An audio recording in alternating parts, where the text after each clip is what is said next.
突然です。エンタです。はらせんということで始まりました陣内智則の面白い方原田専門家でございます。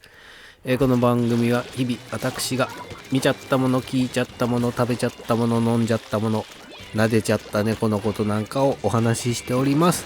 ぜひチャンネル登録と高評価よろしくお願いしますということで、見ましたね。見ましたね。今日見ましたっていうのはもうなんだかわかりますよね。エンタですよ、エンタ。エンタの神様が昨日放送されましてね、陣内くんのね、新ネタですよ。VR の新ネタが放送されたんですけども、まずね、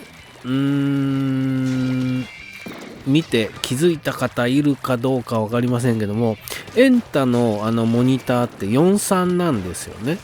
で VR のネタでずいぶん前からなんですけども、わざわざ43に4対3ね、画面の比率アスペクト比が43なんで、SD 時代からね、なので43なんですよ、モニターが。でずっと43で、それでも撮影機材はもうほぼ HD ね、16対9の画角なんですけども、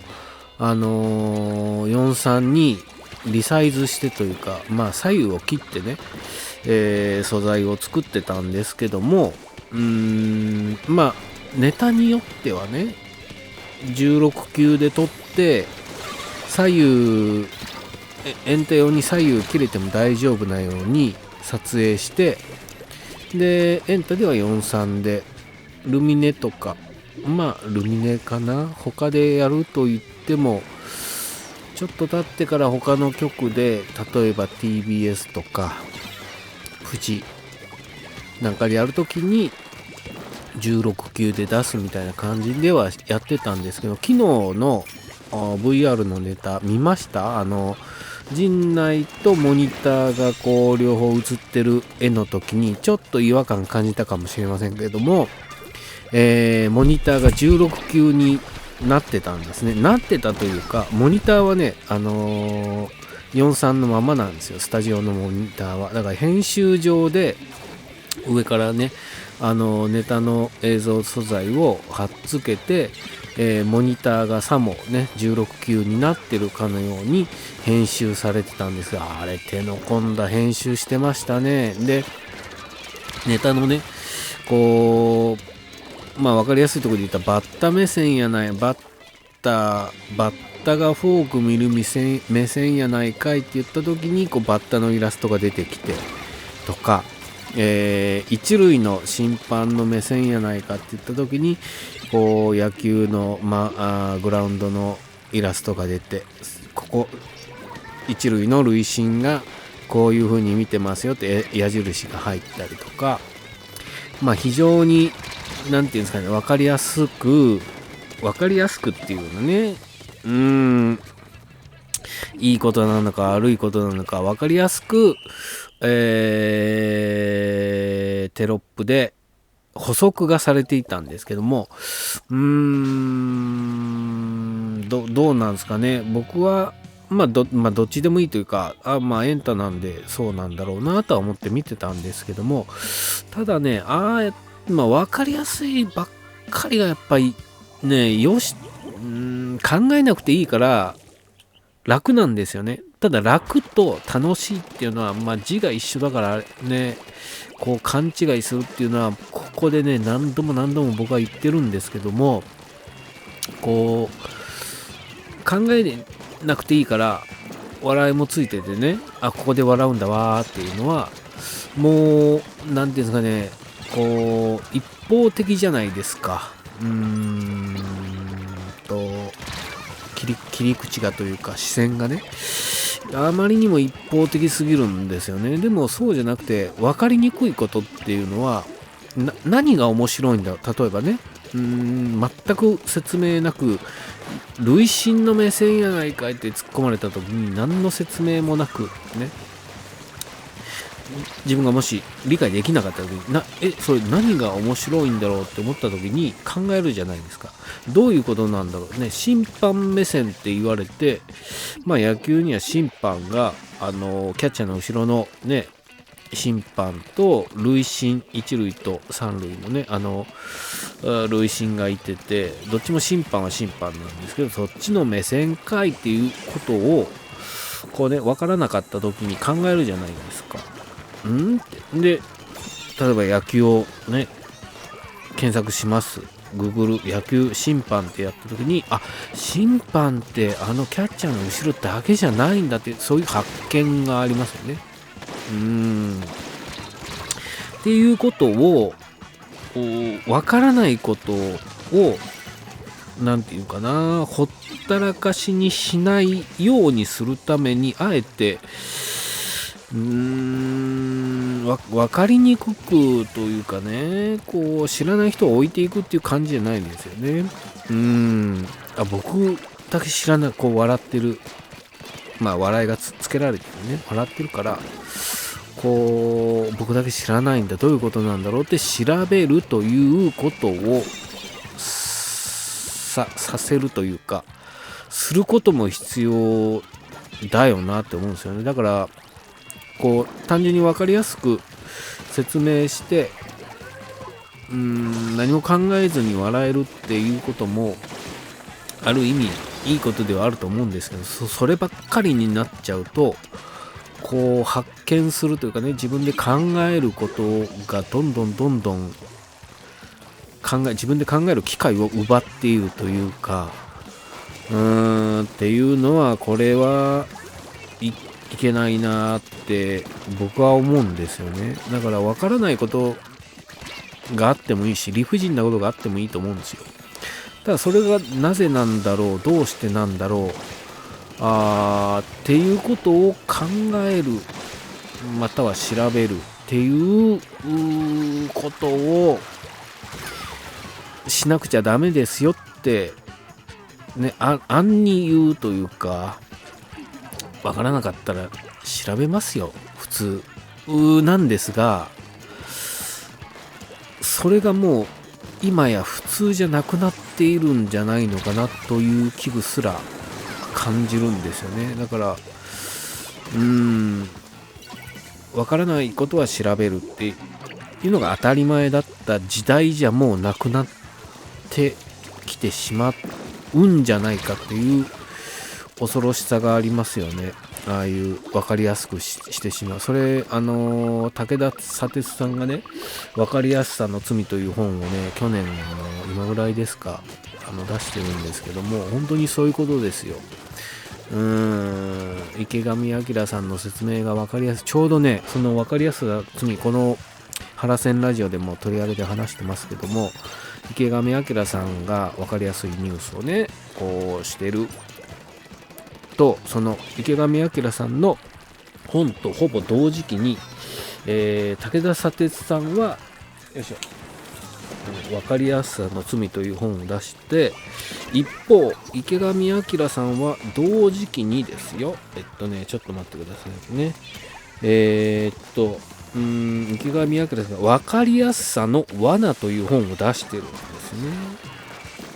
すね。罪と罠なんですよ。だから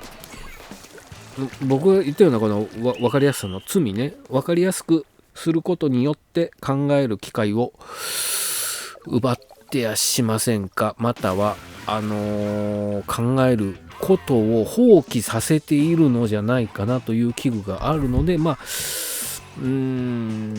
ンタを見てね、そこまで誰が考えるのかねとは思いませんけども、考えなくちゃいけないよとは言いませんけども、そうなってしまう恐れがあるよなと思って見てましたね。他でね、例えばノンスタイルのネタなんかで言うと、ほぼテロップが入ってなかったりね、コンビによってそういう編集の仕方はいろいろ違ってたんですけども、こと陣内に関しては子供にも分かるようになネタをということで、ああいう風にされてるんでしょうけど、逆に子供相手ね、だからこそもっと理不尽というかね、シュールなというか、なんだろうな、何が面白いんだろうって思わせるようなね、野球のルールをすら知らないところでも、審判があっちにもこっちにもいるんだって学ばせる機会でもあるんじゃないのかなとは僕は思いますけどね。なんかそういうなんかあまりにもなんていうんですかね、こう敷かれたレールの上が全てじゃないよというのは僕はずっと言っていきたいなっていうのは思いますね。なんかあれを放送を見てね思いました。ネタうんぬんじゃなくてね、その編集がいい悪いとかじゃなくて、そういうなんていうかな、考える機会を奪うような感じがしちゃうなって僕は思ったんです。見てる人はそこまでは考えないでしょうけども、そう一つ気づくと言われてみれば、あの番組もこの番組もね、受け売りというか流れていくもんだし、いちいちそこで止まってね、いやちょっと待ってこれなんて言ったとかね、考えなくなるじゃないですかって。それはやっぱ恐ろしい。人との会話の中でもそうですよ。それ何々ってね、いちいち会話を止めて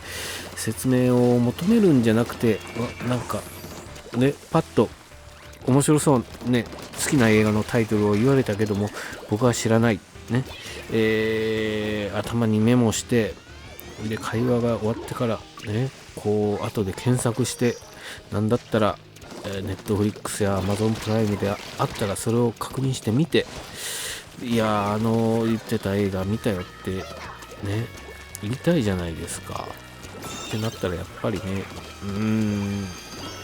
全部が全部こう与えられるんじゃなくてね、自分で見つけていく、探していくようにしなくちゃダメだなって思いましたね。はい。ネタ自体はね、新ネタでいい感じで、あと一つねこぼれ話、工事現場のやつがあったと思うんですけど、あれもね、なんかワイプでリアルなね、あれが足されてましたけども、実際は大きいモニターだけの方でしか作ってないんでね、あれですけども、エキストラの人がね、これもすごいね、どこだっけな、結構な山奥までね、ロケ地があれだったんで行ってたんですけど、2人が芝居ができなくてね、すごい時間がかかったんですよね。本当にできなくて、何回もやり直して、こう言ってください、言ってくださいっていうのを陣内がねこう指示するんですけど、全然できなくて、結局OK カットをね3時間ぐらい回してたんかな、出て、そ